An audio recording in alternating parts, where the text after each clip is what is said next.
To become successful in GTA Online, you need to spend money to make money. That's always been the core principle of getting rich in GTA Online. So today, we're going to go over 10 investments that you need. By the way, number 1 and number 9, I haven't seen at all online. So stick around for number 9 because we're going straight into number 1, which is the computer in the arcade. Now, I forgot what this is called. It's called the super terminal or something, but you can run every single business ever from this one computer. So, okay, when I said every single business, not every single business, I mean every MC business, special cargo, vehicle cargo, hangar, and the bunker. So basically every business that was made before the arcade came out. But all of these businesses are passive anyway. So what I do is just buy supplies for every single passive business from this one computer instead of going between each of my businesses. Because for buying supplies for the MC businesses, you would have to go to each business, and there's 5 of them, so that would take a long time. But from here, you could just buy it for every single business and not have to waste any time. Number 2, personal quarters for fast travel. Now, the personal quarters are pretty cheap. They cost I don't think I've seen one above $500,000, so they are pretty cheap, and they save so much time, considering you can go from all the way up in Palito Bay down to the city in about 10 seconds if you're on a new gen console. I know for you guys on PS4 and Xbox, it could be a bit slow, but still, it's still going to be quicker than driving or even flying probably. Okay, number 3, we've got the Acid Lab, the greatest business any solo new player can invest in ever, because every single cell mission is completely solo. The business is entirely passive and can make you about $200,000 an hour. Well,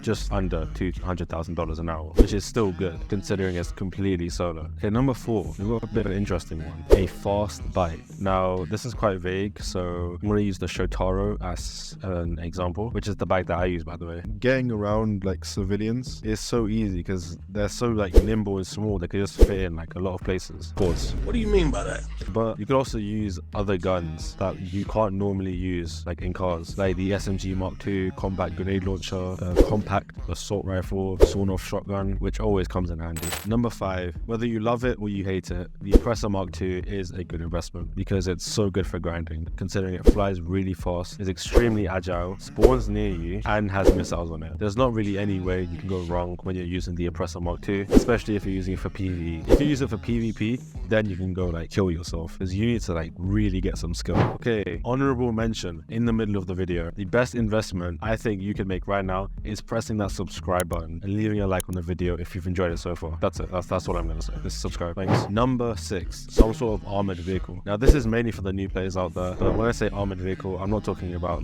missile-proof vehicles. I'm talking about bulletproof ones like the Duke of Death, Karuma, and the Night Shark. So these are really good for PvE and contact missions. Most PvE is with normal people with normal guns. So if you're in a bulletproof car, they can't really do anything to you. But don't use these vehicles for PvP. You're gonna get blown up and absolutely bullied. Number 7, the nightclub.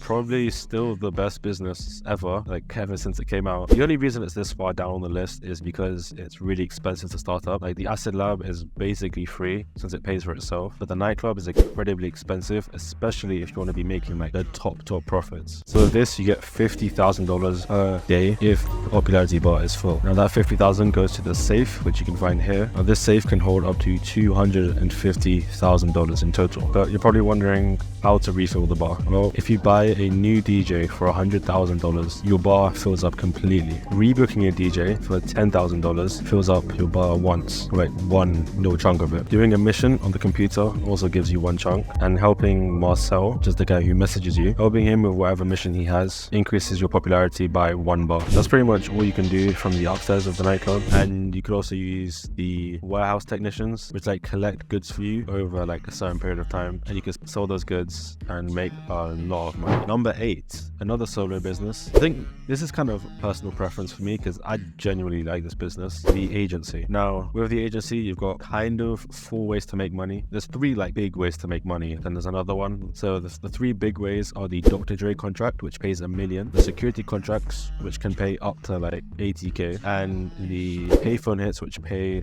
around $50K. I don't really know it off the top of my head, and my script is absolute garbage. And the smaller way to make money is through the save, which gives you $1,000 a day, which is basically nothing. Anyways, number 9, the MC businesses. Now, yes, this is a video for solo players. Yes, I'm gonna explain myself. When I say MC businesses, I mean specifically the weed, coke, and meth buildings, businesses, whatever. And this is so you can use the street dealer. So you can like sell all your goods to the street dealer and make, it's around 80k, like just over 80k for me every single day for doing absolutely nothing. And sometimes I have found 2 street dealers, so that's an easy 160k for doing absolutely nothing. And the best part is there's no need to buy like the upgrades for the MC businesses. You know, all you have to do is buy supplies, which you can do using number 1, which is the computer in the arcade. Okay, number 10. Okay, I know you've been waiting a while for this, but just remember, this is my list, so don't get mad, because number 10 is the Terabyte. Now hear me out. You can source any type of cargo in the Terabyte, right? You can source hangar cargo, MC supplies, which I don't recommend, by the way. Don't steal supplies for the MC businesses. You can source special cargo, vehicle cargo, and bunker supplies, which again, I do not suggest. Do not steal supplies for these businesses. You can also do the client jobs, which are pretty quick and pay about 30k. Also, with the Terabyte, you can like park it right next to your warehouse. So this is what I used to do with cargo and vehicle warehouses. Park it right next to the warehouse, and I could start the mission off like almost straight away, which was pretty useful. I mean, there was a cooldown on the mission, but still, I could start them pretty quickly. Also, you could mod the oppressor, which it doesn't help you make money, but yeah, you can do that. Anyways, that's gonna be it from me. If you did find this useful, make sure you like and subscribe, and I will see you in the next one.